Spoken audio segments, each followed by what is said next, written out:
The wooden bucket slipped from Delilah Kingston's raw fingers for the third time that morning, spilling precious water down the dusty hillside as she bit back a cry of frustration, her shoulders trembling with exhaustion beneath the merciless California sun. Columbia, California, 1872. The town had sprung up during the gold rush years and somehow managed to survive after most of the easy pickings were gone. What remained was a stubborn collection of people who refused to let the dream die, who worked the surrounding hills for whatever remained, who built lives from dust and determination. Delilah had arrived 6 months ago with her father, hoping for a fresh start after her mother's death back in Missouri. They'd purchased a small plot on the hillside above town, a ramshackle cabin that her father swore would be paradise once they fixed it up. The problem was the water. The nearest well sat at the bottom of a steep incline, and every drop they needed had to be carried up that treacherous path. Her father had fallen ill 3 weeks ago. What started as a persistent cough had turned into something that kept him bedridden, his face gray and drawn. At 22 years old, Delilah found herself responsible for everything: the cooking, the cleaning, the water hauling, the small vegetable garden she'd tried to start, and caring for a sick man who grew weaker by the day. She'd sold most of their belongings to pay for the doctor's visits, but there was nothing left now. Just her father, their cabin, and this impossible hill. She bent to retrieve the bucket again, her plain brown dress already soaked with sweat despite the early hour. Her dark blonde hair, once carefully pinned, hung in limp strands around her face. She'd been pretty once, she supposed, back when she had time to care about such things. Now her hands were calloused, her skin sun-darkened, her eyes perpetually shadowed with worry and sleepless nights. The bucket was heavier when full, but even empty it felt like lead in her trembling arms. She'd already made the trip twice this morning, and she needed at least one more load to have enough for the day. Her father needed water to take his medicine. She needed it for cooking, and the garden was dying without regular watering. Everything depended on her ability to make this climb.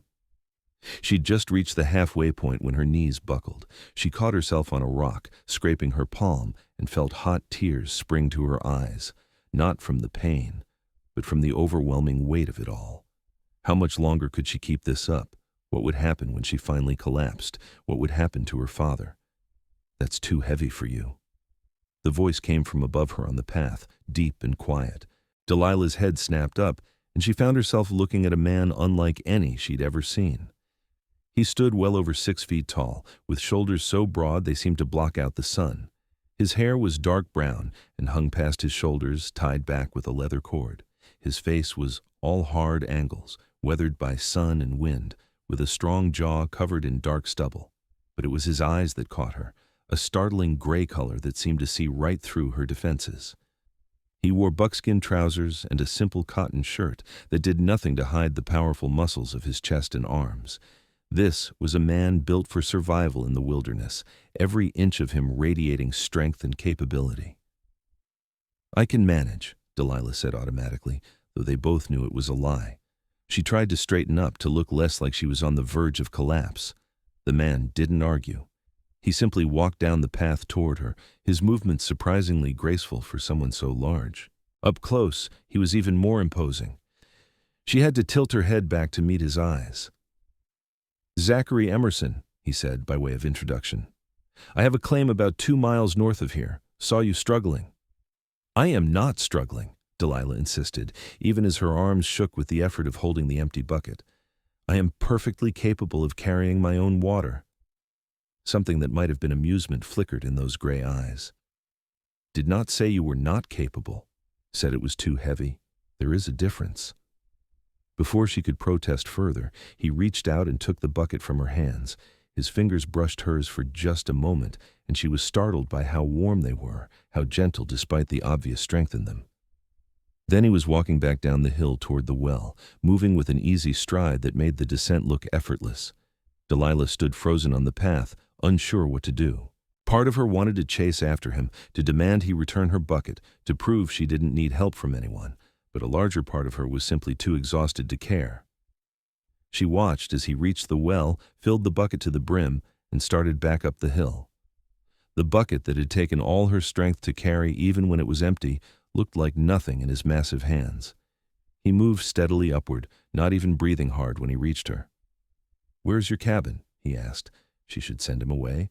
She should take the bucket and manage on her own. She should do a lot of things. Instead, she heard herself say, "Up the hill, the one with the blue door." He nodded and continued climbing. Delilah followed, struggling to keep up with his long strides. By the time they reached her cabin, she was out of breath while he looked like he'd barely exerted himself. He set the bucket down by her door, then turned to face her. In the full light of day, she could see the details she'd missed before. A scar that ran along his left forearm, calluses on his hands that spoke of hard work, the way his eyes crinkled slightly at the corners, as if he spent a lot of time squinting into the sun. He had to be in his late 20s, she guessed, maybe 30 at most. "Thank you," she managed to say. "That was very kind of you." "Need anything else carried up?" he asked. "No, I can manage the rest myself." That almost smile appeared again. "Sure you can. But you do not have to." He was gone before she could respond, disappearing back down the hill with that same effortless grace. Delilah stood staring after him, feeling strangely off balance. She'd been alone with her struggles for so long that a simple act of kindness felt like something from another world. She shook her head, trying to clear it, and carried the water inside. Her father was awake, his breathing labored and rough. "Who is that?" he asked, his voice barely above a whisper. "Just someone passing by," Delilah said, helping him sit up so he could drink. "No one important." But that night, as she lay on her thin mattress listening to her father's rattling coughs, she found herself thinking about gray eyes and broad shoulders, and the casual way Zachary Emerson had carried her burden like it weighed nothing at all. The next morning, she woke before dawn and forced herself out of bed. Her arms ached from yesterday's efforts, but the water bucket was empty again. She had no choice but to make the journey. She dressed quickly, braided her hair back, and grabbed the bucket. The sun was just beginning to paint the sky pink and gold as she started down the hill. The morning air was cool, a brief respite before the day's heat set in. She'd made it about halfway to the well when she saw him. Zachary Emerson was walking up the path toward her, 2 full buckets in his hands, moving with that same steady strength she remembered. He didn't look surprised to see her. "Morning," he said, his deep voice somehow fitting perfectly into the quiet dawn. "You do not have to do this," Delilah said, even as relief flooded through her. "I know." He continued past her up the hill, leaving her to follow once again. This time, when he set the buckets by her door, she was ready with questions. "Why are you doing this? You said you have a claim 2 miles north. That is not exactly close. It is not that far either." He straightened up, and she had to crane her neck to look at him. "You need the help. I can provide it. Seems simple enough." "Nothing is ever simple," Delilah said, more sharply than she'd intended. "What do you want in return?" His expression didn't change, but something shifted in his eyes. "Nothing? Is it so hard to believe someone might help just to help?" She wanted to say yes, that in her experience, every kindness came with a price, but there was something in his steady gaze that made her bite back the words. "I am sorry. That was rude of me. I'm just not used to accepting charity." "It is not charity. It is neighborly." He tilted his head slightly, studying her. "How long have you been doing this alone?" 3 weeks, since my father fell ill." She didn't know why she was telling him this. "Before that, we managed together." "And before the illness?" "It was still hard, but possible." She wrapped her arms around herself, suddenly aware of how thin she'd gotten, how worn her dress was. "We're managing." "You're killing yourself," he said bluntly. "I've been watching you struggle for a week now. Every day you get a little weaker, a little slower. How much longer do you think you can keep this up?" The truth of his words stung because she'd been asking herself the same question. "As long as I have to. There is no other option." "There is now. I will bring you water every morning. 2 buckets, enough for the day." "I cannot ask you to do that." "You are not asking. I am offering." He turned to leave, then paused. "What is your name?" "Delilah Kingston." "Delilah." The way he said it, slow and careful, made something warm curl in her chest. "I will see you tomorrow morning." And he did. The next morning, and the morning after that, and every morning for the next week. Like clockwork, just after dawn, Zachary would appear with 2 full buckets of water. Sometimes they would talk briefly. exchanges of a few words about the weather or the state of her father's health. More often, he would simply set down the water and leave with a nod. Delilah found herself waking earlier, taking more care with her appearance. She told herself it was just because she didn't want to look like a complete wreck, but deep down, she knew it was more than that. She found herself watching for him, listening for his footsteps on the path. The 5 minutes or so that he was there became the brightest part of her day. After 2 weeks, she invited him inside for coffee. It wasn't much, just weak chicory coffee and some hard biscuits, but it was all she had to offer. He had to duck to get through her doorway, and inside the small cabin, he seemed to take up all the available space. But he settled into a chair with surprising delicacy, as if he was afraid he might break something. Her father was sleeping, his breathing slightly better than it had been. The medicine the doctor had prescribed was finally starting to work, though progress was painfully slow. Thank you," Delilah said, setting the coffee in front of Zachary. "For everything. I do not know what I would have done without your help." "You would have found a way," he said simply. "You are stronger than you think." "I do not feel very strong." "Strength is not about never struggling. It is about continuing even when you want to give up." He wrapped his large hands around the tin cup, making it look like a child's toy. "You have been doing that every day." They sat in comfortable silence for a while, sipping the weak coffee. Delilah found herself studying him when she thought he wasn't looking. The way his hair fell forward when he leaned over his cup, the size of his hands, scarred and strong. The quiet way he moved, like he was always aware of his surroundings. "Where are you from?" she asked finally. "Originally, I mean." "Montana Territory. Grew up in the mountains with my father. He was a trapper." He took another sip of coffee. "He taught me how to survive in the wilderness, how to track, how to live off the land.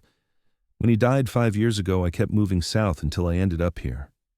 "Do you miss it, Montana?" "Sometimes, but there's nothing there for me now."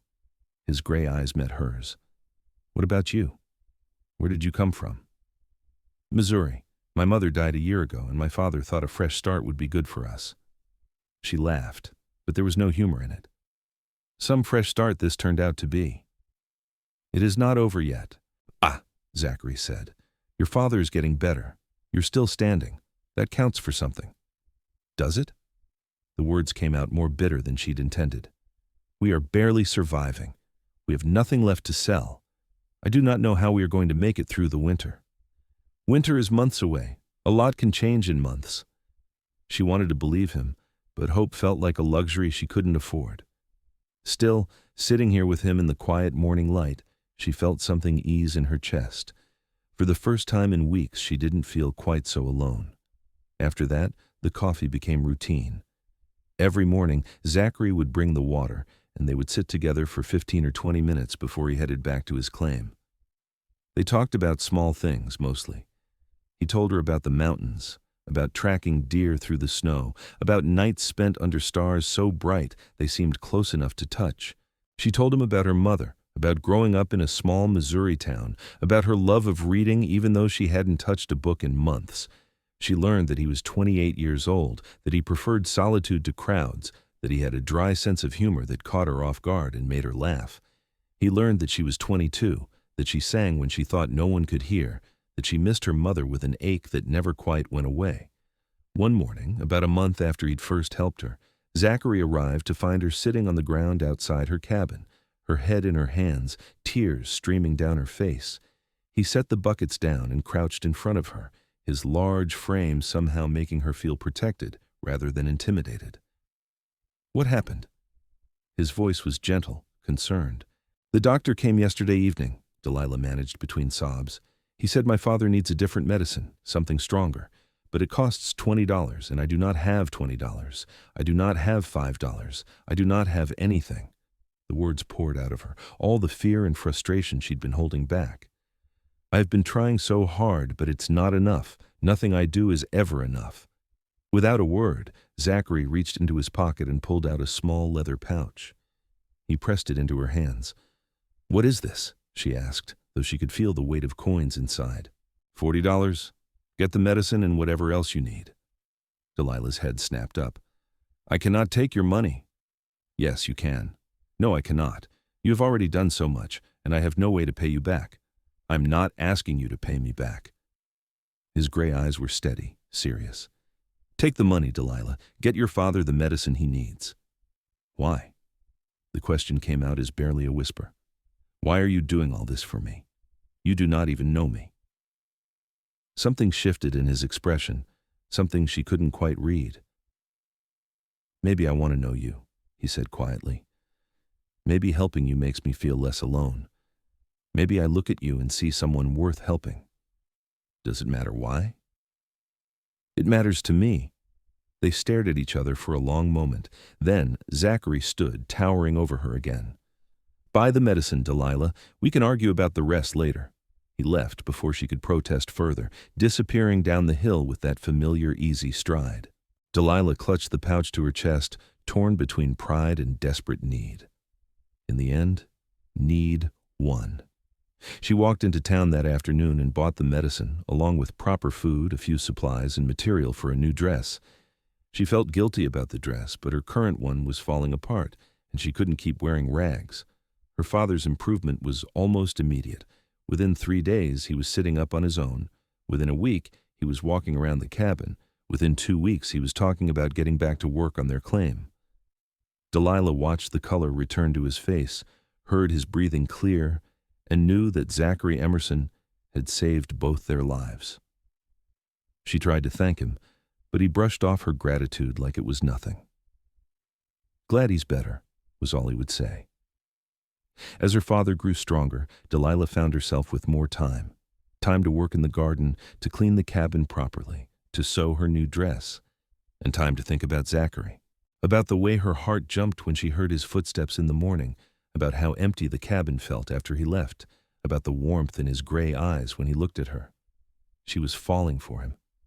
The realization hit her one morning as she watched him set down the water buckets. She was falling for this quiet, strong man who asked for nothing and gave everything. The knowledge terrified her because she had nothing to offer him in return. She was poor, worn down, trapped in a situation that seemed hopeless. What could she possibly give someone like him? But when he smiled at her, rare and genuine, she couldn't help but smile back. When his hand accidentally brushed hers as he handed her a cup of coffee, she felt electricity shoot up her arm. When he talked about his life in the mountains, she could listen for hours, captivated by his deep voice and the passion that crept into his words. It was her father who noticed first. "That mountain man is sweet on you," he said one evening as they sat outside watching the sunset. "Papa, that is ridiculous," Delilah protested, feeling her cheeks heat. "Is it? He's been bringing us water every morning for 2 months. He gave us money when we had none. And I see the way he looks at you when he thinks no one is watching." Her father reached over and patted her hand. "The question is, how do you feel about him?" Delilah wanted to deny it, but she was tired of lying to herself. "I care about him," she admitted quietly, "more than I probably should." "Why should not you? He's a good man, strong, reliable, kind. Those are rare qualities. But what would he want with me? I'm just a burden he took pity on." "You are beautiful, intelligent, and resilient," her father said firmly. "Any man would be lucky to have you, and from what I have seen, Zachary Emerson knows that."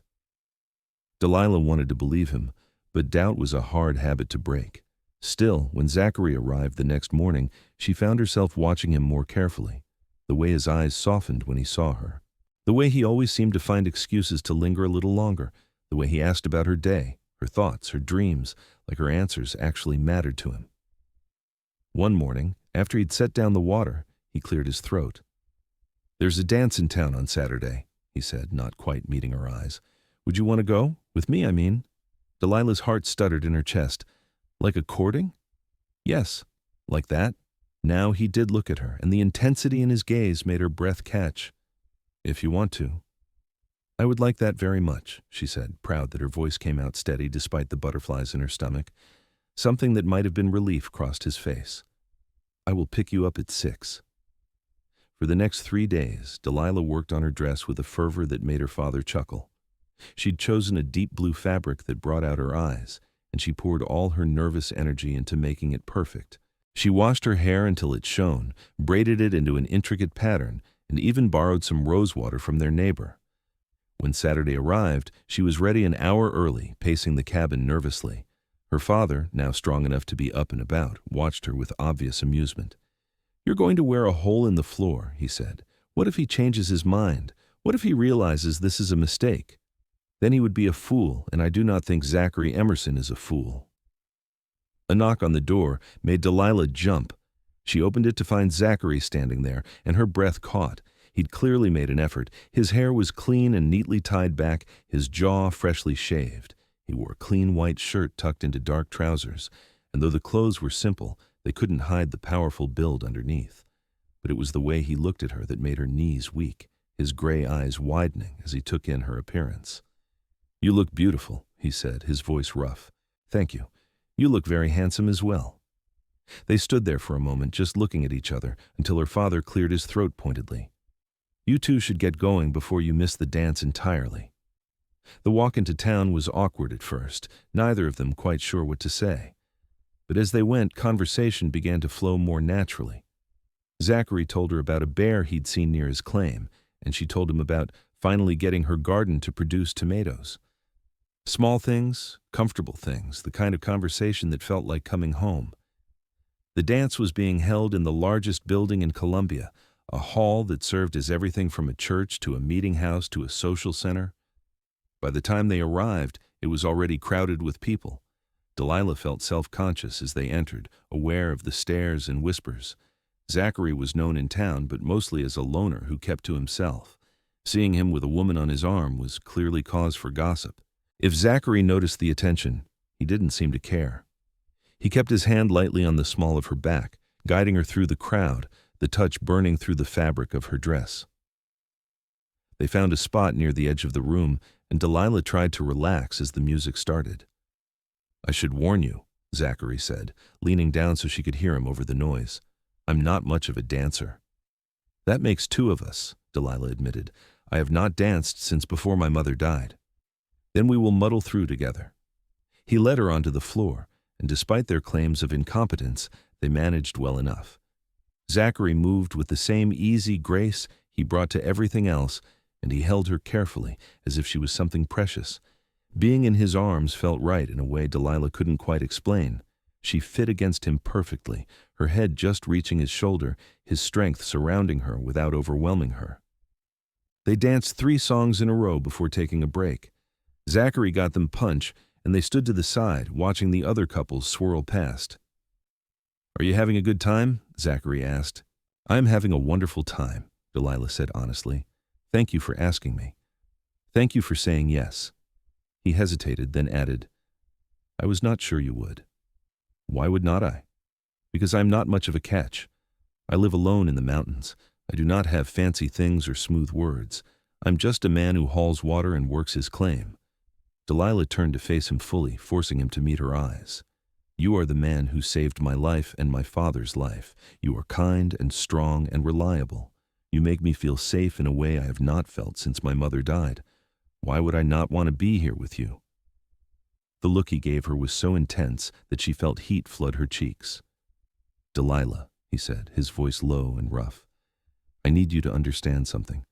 When I first saw you struggling with that water, I just wanted to help. But then I got to know you, and everything changed. You are brave and beautiful and stubborn. And I find myself thinking about you all the time. This is not just a dance for me. This is me trying to court you properly, trying to show you that I am serious about this, about us." Her heart was pounding so hard she was sure he could hear it. "I think about you all the time, too," she whispered. "Every morning waiting for you to arrive is the best part of my day. When you leave, everything feels a little dimmer. I did not think I would ever feel this way about anyone, but you have changed that." Zachary's hand came up to cup her face, his thumb brushing her cheek with infinite gentleness. "Can I kiss you?" "Yes," she breathed. He leaned down, and she rose up on her toes to meet him. The kiss was soft and sweet, full of promise and possibility. When they broke apart, Delilah felt like the whole world had shifted. Nothing would be the same after this moment, and she was glad for it. They left the dance early, walking back toward her cabin hand in hand. The night air was cool and pleasant, full of the chirping of crickets and the rustle of wind through the grass. They talked about everything and nothing, making plans and sharing dreams. Zachary told her about wanting to build a real house someday, something solid and permanent. Delilah told him about her hope of starting a school in Columbia, teaching children to read and write. When they reached her cabin, Zachary pulled her close one more time. "I will be here tomorrow morning with the water," he said, "and every morning after that for as long as you will have me." "Forever sounds good," Delilah said, only half joking. "Forever it is then." He kissed her again, longer this time, deeper, until she was dizzy with it. After he left, Delilah floated into the cabin to find her father still awake, grinning at her. "I take it the evening went well?" "Papa," Delilah said, unable to keep the smile off her face, "I think I am going to marry that man." "I think you are right," her father said, pulling her into a hug, "and I could not be happier for you." The next few months passed in a blur of happiness. Zachary continued to bring water every morning, but now their coffee together stretched longer, filled with stolen kisses and whispered plans. Her father's health continued to improve until he was back to working their claim, finding small amounts of gold that helped them slowly rebuild their finances. On Sundays, Zachary would take Delilah up to see his claim. It was indeed 2 miles north, tucked into a beautiful valley with a creek running through it. He'd built a sturdy cabin there, much larger than her father's, with real glass windows and a stone fireplace. He showed her his work, explaining how he panned for gold, how he diverted part of the creek to make the process easier. But mostly they just spent time together, talking and laughing and learning each other. Delilah discovered that Zachary had a playful side that emerged when he was comfortable. He would sneak up behind her and sweep her into his arms, making her squeal with laughter. He carved her a little wooden bird that she treasured more than any store-bought gift. He taught her how to shoot, standing behind her with his arms around her as he showed her how to aim, his breath warm against her neck. She learned that he had nightmares sometimes, remnants of a hard childhood and harsh winters in the Montana mountains. On those mornings, he would arrive at her cabin looking drawn and tired, and she would hold him while he drank his coffee, offering the comfort of her presence without demanding explanations. They learned each other's rhythms, each other's moods, each other's dreams. And with each passing day, Delilah fell more deeply in love with this quiet, strong man who had carried her burdens without being asked. It was November, 6 months after that first day on the hill, when Zachary proposed. He'd taken her up to his claim, to a spot overlooking the valley where the fall colors were at their peak. They'd been sitting in comfortable silence, watching the sun set, when he suddenly dropped to one knee. "Delilah Kingston," he said, pulling out a simple gold band. "I'm not good with fancy words, and I do not have much to offer but hard work and a stubborn heart, but I love you with everything I am. Will you marry me?" Tears streamed down Delilah's face as she nodded. "Yes. Yes, of course I will marry you." He slid the ring onto her finger, then stood and lifted her into his arms, spinning her around until they were both laughing. When he set her down, he kissed her with a passion that made her toes curl. "I will build us a life," he promised, "a good life. You will never struggle like you did before." "I know," she said, touching his face, "because we will do it together." They were married in January of 1873 in a simple ceremony at the Columbia Church. Her father walked her down the aisle, tears of joy streaming down his face. Zachary stood at the altar looking nervous and handsome in a new suit, his gray eyes locked on her as she approached. When the preacher pronounced them husband and wife, Zachary kissed her with such tenderness that several women in the congregation openly cried. The reception was held in the same hall where they had had their first dance. The whole town turned out, and Delilah was overwhelmed by the outpouring of support. People she barely knew brought gifts and food, offered congratulations and advice. It seemed that Zachary's quiet kindness and her own determination had earned them more friends than either had realized. That night, Zachary carried her over the threshold of his cabin, which was now their cabin. He'd spent weeks preparing it, adding special touches: a rocking chair by the fireplace, curtains for the windows that he'd sewn himself, the stitches clumsy but earnest, a shelf for the books he'd been slowly collecting for her. "Welcome home," he said, setting her gently on her feet. Delilah looked around, taking it all in, then turned to her husband. "It is perfect. You are perfect." "I am far from perfect," Zachary said, pulling her close, "but I will spend every day trying to be the man you deserve." That night, they consummated their marriage with a tenderness and passion that left Delilah breathless.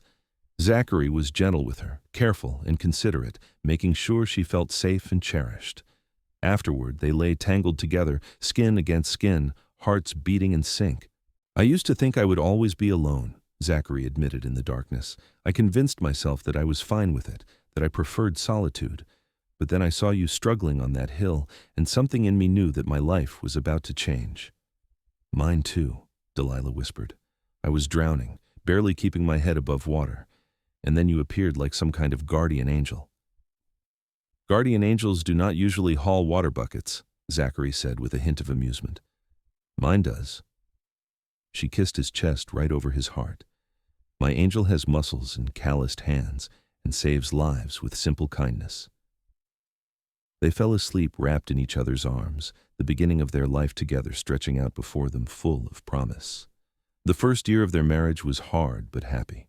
Zachary worked his claim during the day while Delilah managed the house and started her garden. In the evenings, they would sit together, her reading aloud while he carved or mended tools. Her father visited regularly, his health fully restored, bringing news from town and embarrassing stories about Delilah's childhood. Money was tight, but they managed. The claim produced enough gold to keep them fed and housed, with a little extra to save.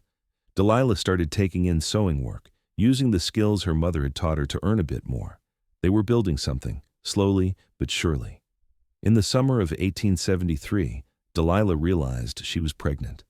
She'd suspected for a few weeks but wanted to be certain before telling Zachary. When she finally shared the news, sitting across from him at their dinner table, his reaction was everything she'd hoped for. His eyes went wide, then filled with tears. He came around the table and dropped to his knees in front of her, pressing his face against her still flat stomach.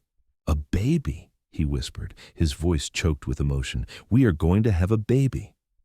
"Yes," Delilah said, running her fingers through his hair. "Are you happy?" He looked up at her, and the joy on his face was answer enough. "I am terrified and thrilled and so incredibly happy I can barely breathe. You are going to be an amazing mother. And you will be an amazing father." The pregnancy progressed smoothly. Zachary became even more protective if that was possible, insisting she rest, carrying anything heavier than a book, treating her like she was made of spun glass. It was sweet, but sometimes frustrating. "I am pregnant, not broken," she told him one day when he tried to stop her from hanging laundry. "I know that, but I also know that you and our child are the most precious things in my world, and I will not take any chances with your health." How could she argue with that? So she let him fuss and worry and pamper her, accepting it as the expression of love that it was. Their son was born in March of 1874, arriving during a spring rainstorm that made the world smell fresh and new. The birth was long and difficult, and there were moments when Zachary, pacing outside with Delilah's father and the midwife, thought he might lose his mind with worry. But finally, he heard the sharp cry of a newborn, and the midwife stuck her head out to tell him he had a healthy son. He rushed inside to find Delilah exhausted but glowing, cradling a tiny bundle wrapped in blankets. She looked up at him with tired eyes full of love. "Zachary, meet your son." He took the baby with shaking hands, marveling at how small and perfect he was. The baby had Delilah's nose and his dark hair, and when he opened his eyes, they were the same gray as Zachary's own. "He is beautiful," Zachary breathed, "just like his mother." They named him Daniel, after Delilah's father, whose full name was Daniel Kingston. The older Daniel cried when they told him, holding his grandson with gentle hands and a full heart. Zachary proved to be a devoted father. He would wake in the night when Daniel cried, bringing the baby to Delilah to nurse, then walking him back to sleep. He sang to his son in a surprisingly good voice, old songs from his childhood in Montana. He carved tiny animals for Daniel's nursery, filling the room with wooden bears and deer and birds. Delilah watched her husband with their child and fell in love with him all over again. This strong, fierce man became soft and gentle with their son, patient and nurturing in a way that made her heart ache with happiness. As Daniel grew from infant to toddler, their little family found its rhythm. Zachary still worked his claim, but now he came home for lunch, unable to stay away from his wife and son for too long. Delilah split her time between caring for Daniel and her sewing work, which had grown as word of her skill spread. Her father remained healthy and active, a constant presence in their lives and a doting grandfather. On Daniel's second birthday in 1876, Zachary surprised Delilah with the news that he'd been saving money. They had enough now to expand the cabin, to add the extra rooms they would need if their family continued to grow. "I want to give you everything," he told her that night as they lay in bed. "A big house, a comfortable life, security. You deserve the world." "I have the world," Delilah said, touching his face. "I have you and Daniel. Everything else is just extra." But she was thrilled about the expansion nonetheless. Over the summer of 1876, Zachary and several men from town worked to add 2 new rooms to the cabin, along with a proper front porch. Delilah watched the progress with excitement, imagining the life they would build in this larger space. It was a good thing they expanded when they did, because in the fall of 1876, Delilah discovered she was pregnant again. This pregnancy was easier than the first, perhaps because she knew what to expect now. Daniel was excited to become a big brother, though at 2 years old, he didn't fully understand what that meant. Their daughter was born in May of 1877, arriving quickly and easily in the early morning hours. She had Delilah's blonde hair and features, but Zachary's gray eyes and serious expression. They named her Rose, after Delilah's mother. With 2 children, life became busier, but no less joyful. Daniel was a rambunctious boy, always getting into things, while Rose was quieter, more observant. Zachary handled them both with patience and love, teaching Daniel to track and hunt, singing Rose to sleep when she fussed. The years passed in a blur of happy moments. Daniel's first day of school, where he proudly announced his father was the strongest man in the world. Rose's first steps, taken toward Zachary's outstretched arms. Family dinners with Delilah's father, who remained healthy and active well into his 60s. Christmases celebrated with homemade gifts and a tree decorated with popcorn strings.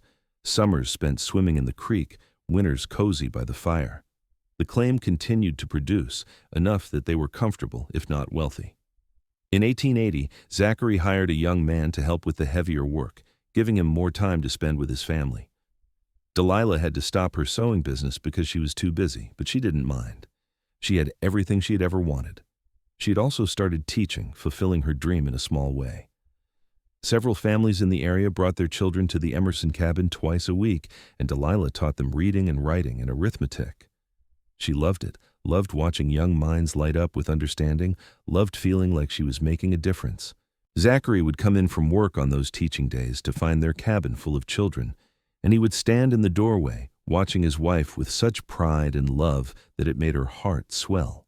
In 1882, their 3rd child arrived, another boy they named Samuel.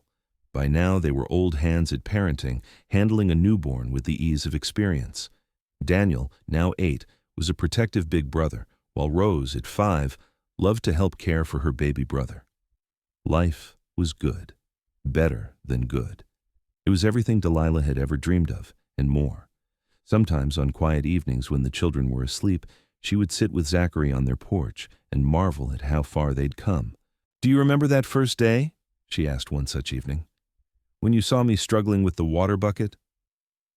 "I remember everything about that day," Zachary said, pulling her close.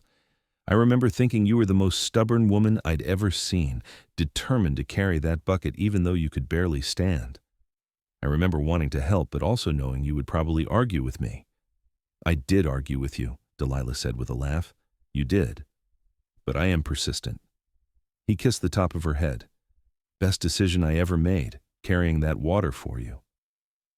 "Best decision I ever made was letting you," Delilah said. "Well, that and marrying you, and having your children. There have been a lot of good decisions." "All because of a water bucket," Zachary mused. "All because you saw someone in need and decided to help, no matter how many times she insisted she did not need it." Delilah turned to look at him, this man who had saved her in every way possible. "You gave me everything, Zachary, a home, a family, love. You gave me a life worth living. We gave each other that, he corrected. You saved me just as much as I saved you. I was alone, isolated, convinced that was how things had to be. Then you came into my life with your stubborn pride and your beautiful heart, and you showed me what I was missing. You showed me what love could be. They kissed, sweet and familiar, the kiss of two people who knew each other completely and loved each other anyway. Two people who had built something beautiful from nothing but determination and hope. The years continued to unfold. Delilah's father passed peacefully in his sleep in 1885 at the age of 72. They buried him on a hillside overlooking Columbia, next to the plot where Delilah's mother would have been buried if she'd died in California instead of Missouri. Daniel, now 11, helped his father dig the grave, learning about loss and love and the importance of honoring those who came before. In 1887, Zachary's claim finally played out. The gold was gone, and after 15 years of work, it was time to move on to something else. But instead of finding a new claim, Zachary surprised Delilah by suggesting they buy land and raise cattle. He was 43 now, still strong, but feeling the years of hard labor in his joints. Ranching would be different work, but good work. They found 200 acres about 5 miles from Columbia, with good grazing land and a stream running through it. With their savings and a small loan from the bank, they bought it and built a proper ranch house, larger than the cabin, but still cozy and welcoming. Daniel, now 13, took to ranch work immediately. Rose, at 10, preferred the house and animals to the heavy labor, but she had a way with the horses that was almost magical. Samuel, at 5, was still too young to help much, but he followed his father and brother everywhere, absorbing everything they taught him. The transition from mining to ranching was challenging, but Zachary approached it with his usual quiet determination. He learned everything he could, made mistakes, learned from them, and persevered. Delilah supported him in every way she could, managing the household, keeping the books, and providing the steady love and encouragement that had always been her strength. By 1890, the ranch was thriving. They had over 100 head of cattle, a dozen horses, and a reputation for quality stock and fair dealing. Daniel was 17 now, a young man who looked like a younger version of his father, all broad shoulders and quiet strength. He'd started courting a girl from town, a sweet thing named Emily, who Delilah approved of wholeheartedly. Rose, at 13, was turning into a beauty with her mother's features and her father's steady gaze. She had a line of boys interested in her, but she dismissed them all as silly, preferring to spend her time with her horses and her books. Samuel, at 8, was the family clown, always laughing, always finding the humor in situations. He kept them all entertained with his stories and his antics, bringing lightness to even the hardest days. Delilah was 40 years old now, no longer the struggling girl on the hillside, but a confident woman who had built a life through sheer will and love. She looked at Zachary, 46, and still as handsome to her as the day she'd first seen him, and felt nothing but gratitude for every moment they'd shared. They were sitting on the porch of their ranch house one evening in the summer of 1892 when Delilah broached a subject that had been on her mind. "I want to start a real school," she said. "Not just teaching children in our house, but an actual schoolhouse where all the children in the area can come and learn." Zachary looked at her, then smiled. "Then we will build you a school." "Just like that?" "Just like that. You have wanted this for years. We have the resources now to make it happen, so we will make it happen." The schoolhouse was built in the fall of 1892, a simple but sturdy building near the center of Columbia. Delilah became the official teacher, working 5 days a week to educate the children of the area. She loved it, poured her heart into it, and watched with pride as her students thrived. Daniel married Emily in 1893, and they built a small house on the ranch property. When their first child was born in 1894, Delilah and Zachary became grandparents. Holding her grandson for the first time, Delilah thought about the circle of life, about how she'd gone from a desperate girl struggling to survive to a grandmother with a family and a legacy. "We did good," she told Zachary that night. "We did very good," he agreed, pulling her close, "and we are not done yet." He was right. Rose married in 1897 to a young rancher from a neighboring property, and their family continued to grow. Samuel, showing an aptitude for numbers, went away to study business, with plans to return and help manage the ranch's financial side. Through it all, Zachary and Delilah remained at the center, the foundation on which everything else was built. They still took morning coffee together, though now it was on their ranch house porch instead of in a tiny cabin. They still talked about everything and nothing, still made each other laugh, still kissed like newlyweds when they thought no one was watching. In 1900, they celebrated their 27th wedding anniversary. Their children and grandchildren gathered at the ranch for a huge party that seemed to include half of Colombia. There was music and dancing and more food than they could possibly eat. Delilah wore her best dress and danced with her husband under the stars, feeling like the luckiest woman in the world. 27 years, she marveled. Sometimes it feels like yesterday, and sometimes it feels like we have always been together. We have always been together, Zachary said. From the moment I saw you on that hillside, my soul recognized yours. Everything before that was just waiting. You have gotten much better with words over the years, Delilah teased. I had a good teacher. He spun her in a circle, and she laughed, feeling young and carefree, despite the gray in her hair and the lines on her face. The years continued to pass, each one bringing new joys and occasional sorrows. They lost friends, celebrated births, watched their grandchildren grow. The ranch continued to prosper under their careful management. The school became a cornerstone of the community, with Delilah eventually training other teachers to help with the growing number of students. In 1905, on a beautiful spring morning, Zachary and Delilah sat on their porch watching the sunrise.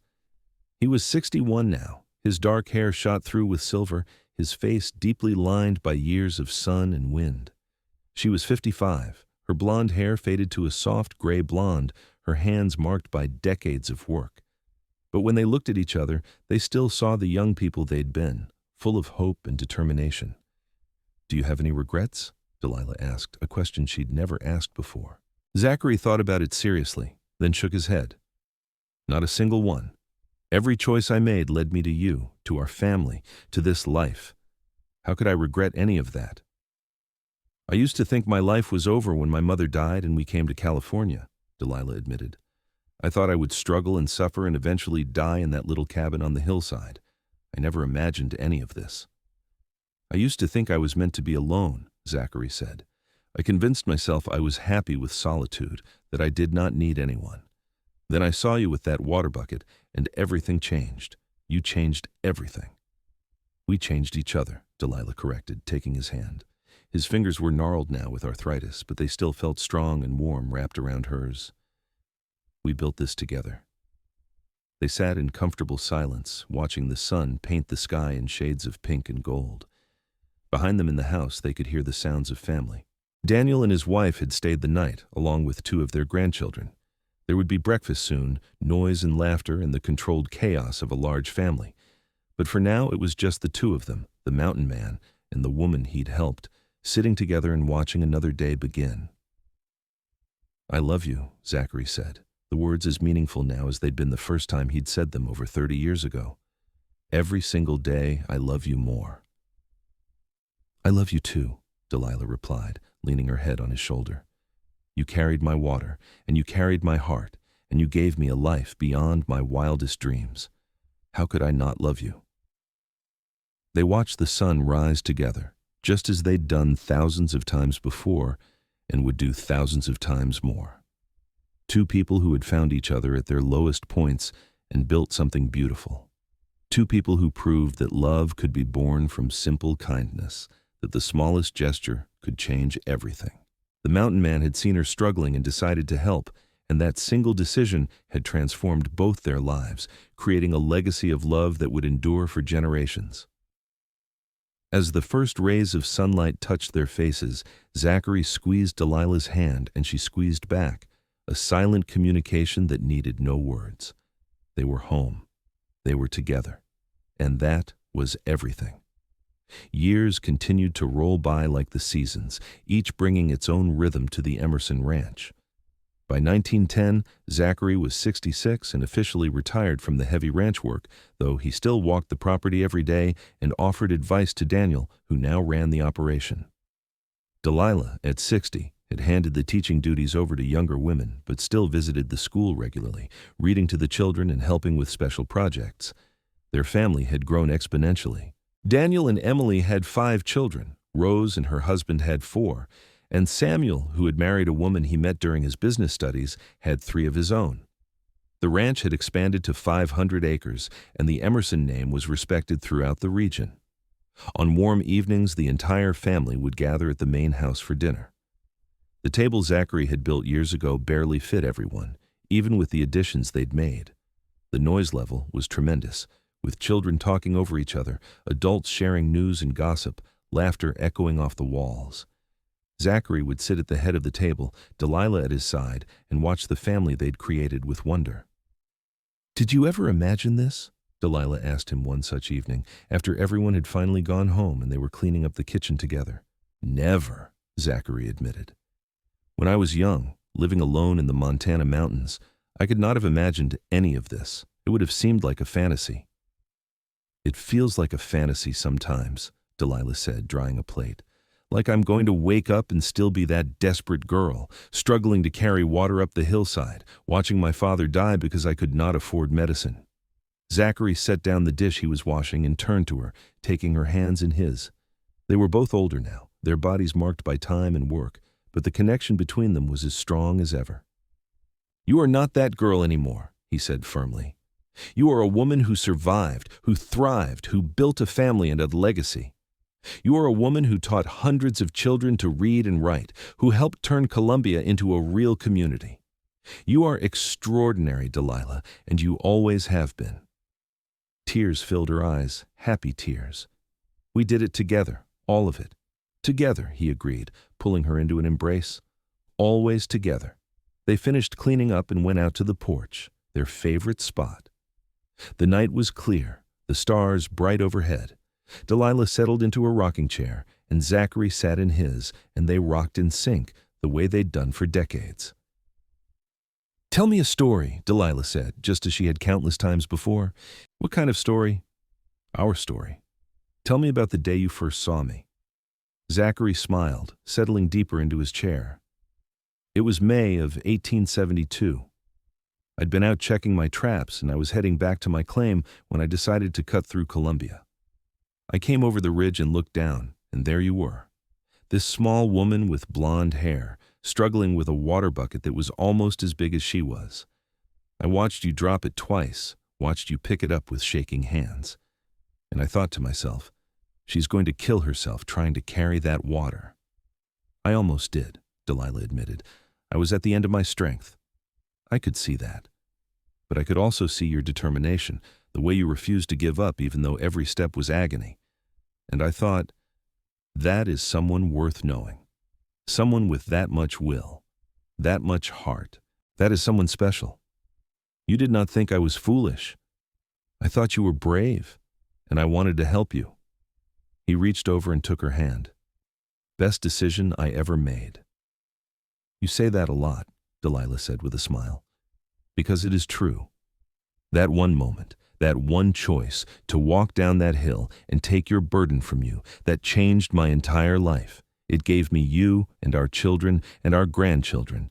It gave me purpose and love and a reason to wake up every morning with a smile." "I felt so guilty at first," Delilah confessed. "You were doing so much for me, and I had nothing to give in return. I was poor and desperate and had nothing to offer." "You had everything to offer," Zachary said. "You gave me your trust, your time, your heart. You gave me a family, you gave me a home. Those are not small things, Delilah. Those are everything." They sat in comfortable silence for a while, listening to the night sounds, feeling the cool breeze. Delilah thought about all the years behind them, all the moments both big and small that had added up to a lifetime, the struggles and the triumphs, the tears and the laughter, the quiet moments and the chaotic ones. All of it, every single piece, had been worth it. "Thank you," she said finally, "for carrying my water, for carrying me when I was too weak to stand, for being exactly what I needed exactly when I needed it." "Thank you for letting me," Zachary replied, "for seeing past the rough exterior to the man underneath, for loving me even when I did not know how to love myself." "That was easy," Delilah said. "You made it so easy to love you." As they sat there under the stars, their hands clasped together, Delilah thought about how one small act of kindness had rippled outward, creating waves that had touched so many lives. Because Zachary had helped her, her father had lived. Because her father had lived, she'd had time to heal and grow strong.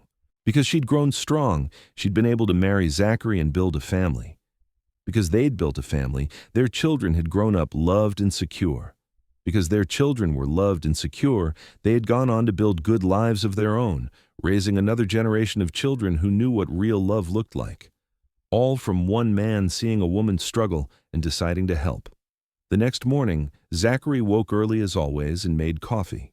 Delilah joined him shortly after, and they sat at their kitchen table, sipping the strong brew and planning their day. It was a routine they'd followed for over 40 years, and it never got old. "I was thinking," Zachary said, "we should take a trip, just the two of us." "A trip where?" "I do not know. Somewhere we have never been. We have spent our whole lives working, building, taking care of others. Maybe it is time we did something just for us." Delilah considered this. They'd never taken a trip, never had the time or the money. But things were different now. The ranch was profitable. Daniel was more than capable of running things, and they weren't getting any younger. "Where would you want to go?" she asked. "I was thinking Montana. I would like to see the mountains again, show you where I grew up. We could take the train, make it an adventure." The idea appealed to her. "Let us do it. Let us take that trip." They left in August of 1910, boarding a train in Sacramento and heading north. The journey took several days, but Delilah didn't mind. She loved watching the landscape change outside the window, loved the feeling of movement and possibility. Zachary was different during the trip, more relaxed, more openly affectionate. Without the weight of responsibility, he seemed younger somehow. When they finally reached Montana territory, Zachary guided them to the mountains of his childhood. He showed her the valley where he'd lived with his father, the spot where their cabin had stood before it burned down. He took her to a high meadow where he'd hunted elk, to a crystal-clear lake where he'd learned to fish. "It is beautiful," Delilah said, turning in a circle to take it all in. "I can see why you loved it here." "I did love it," Zachary admitted, "but I do not miss it. My home is with you now, wherever you are." They spent 2 weeks in Montana, camping under the stars, fishing in cold mountain streams, talking about everything and nothing. It was like a second honeymoon, a chance to reconnect and remember why they'd fallen in love in the first place. On their last night before heading home, they lay in their tent, wrapped in blankets against the mountain cold. Delilah snuggled against Zachary's chest, listening to the steady beat of his heart. "This was perfect," she said. "Thank you for bringing me here. Thank you for coming. Thank you for everything." He kissed the top of her head. "I'm ready to go home now, ready to see our family." "Me too." They returned to California in September, welcomed back by a house full of children and grandchildren, all talking at once about everything that had happened while they were gone. Delilah and Zachary looked at each other over the chaos and smiled, knowing they'd made the right choice coming home. Life settled back into its familiar rhythms. Zachary worked in the garden he'd started, growing vegetables and flowers with the same patience he'd once used to pan for gold. Delilah volunteered at the school, at the church, around town, always looking for ways to help others the way she'd once been helped. They spent their evenings on the porch, their mornings with coffee, their days surrounded by the family they'd built. In 1915, they celebrated their 42nd wedding anniversary. The party was even bigger than before, with children and grandchildren and great-grandchildren, with friends from all over the region. Someone had arranged for a photographer, and there was a formal portrait taken of Zachary and Delilah dressed in their finest, looking at each other with undisguised love. That photograph would become a family treasure, passed down through generations. People would look at it and see a love that had endured for over 4 decades, a partnership that had weathered every storm and emerged stronger. They would see the foundation upon which an entire family was built. As 1916 dawned, Zachary was 72 years old, Delilah was 66, and they were as deeply in love as ever. Zachary's health was still good, though he moved slower now, his joints stiff with age. Delilah had developed some trouble with her eyes, requiring spectacles for reading, but otherwise felt well. They talked sometimes about the future, about what would happen when one of them was gone. It was a hard conversation, but a necessary one. They both knew their time was growing shorter, that the days ahead were more precious than the days behind. "I want to go first," Zachary admitted one night. "I know that is selfish, but I do not think I could bear to live without you." "You would bear it because you would have to," Delilah said practically. "Because our children and grandchildren would need you. But I hope we have many more years together before either of us has to face that." "I hope so too." They did have more years, precious years filled with watching their family grow and thrive. Daniel's oldest son took over more of the ranch management, showing the same work ethic and integrity his grandfather had. Rose's daughters helped at the school, continuing the family tradition of education. Samuel's business acumen helped the ranch expand and prosper beyond anyone's expectations. Through it all, Zachary and Delilah remained the heart of the family. Every Sunday, everyone gathered at the main house for dinner. Every holiday, the house was full of noise and laughter and love.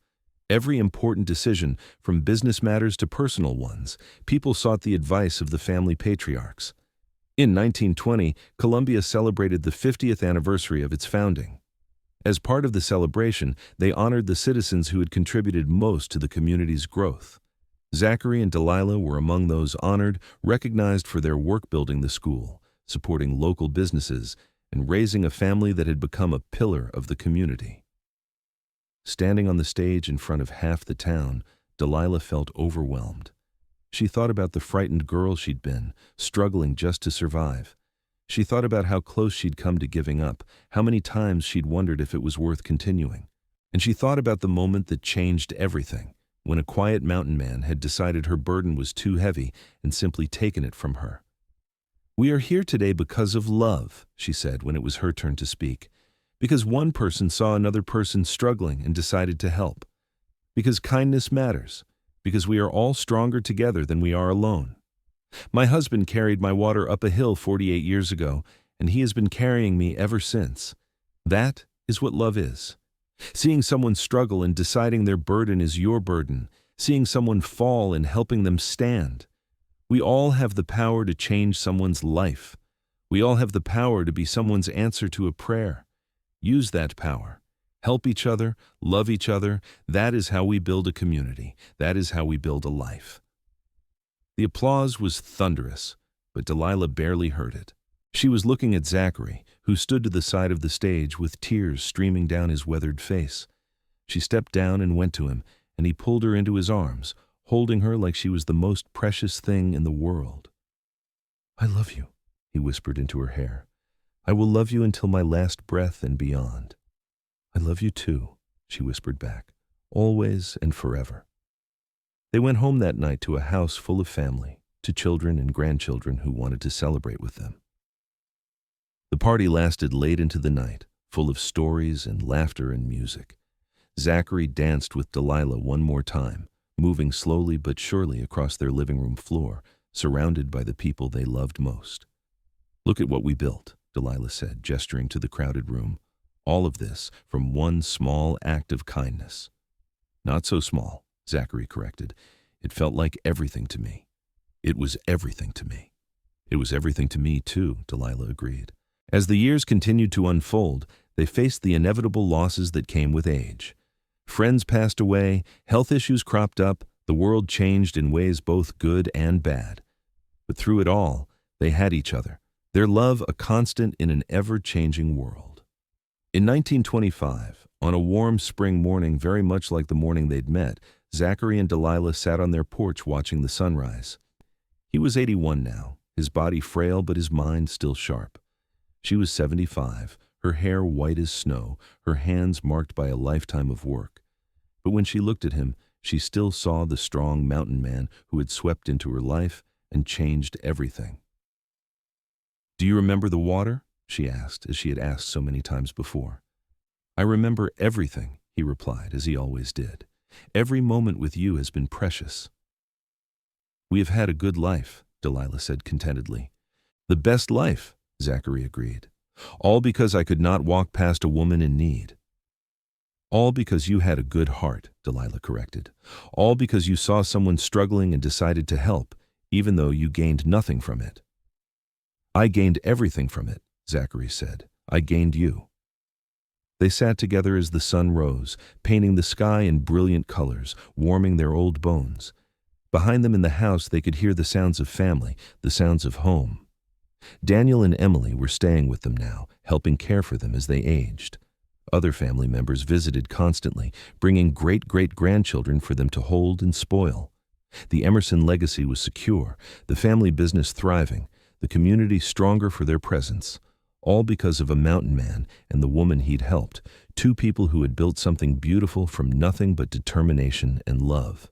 As the morning light touched their faces, Zachary reached over and took Delilah's hand, their fingers intertwining with the ease of decades of practice. She squeezed his hand, and he squeezed back, and no words were needed. They understood each other completely, loved each other fully, and knew that whatever time they had left would be spent exactly like this, together. The mountain man had seen her struggling and carried her water, but what he'd really done was carry her heart, her hope, her future. He'd given her a reason to keep going when she wanted to give up. He'd shown her what love could be, what partnership meant, what family looked like at its best.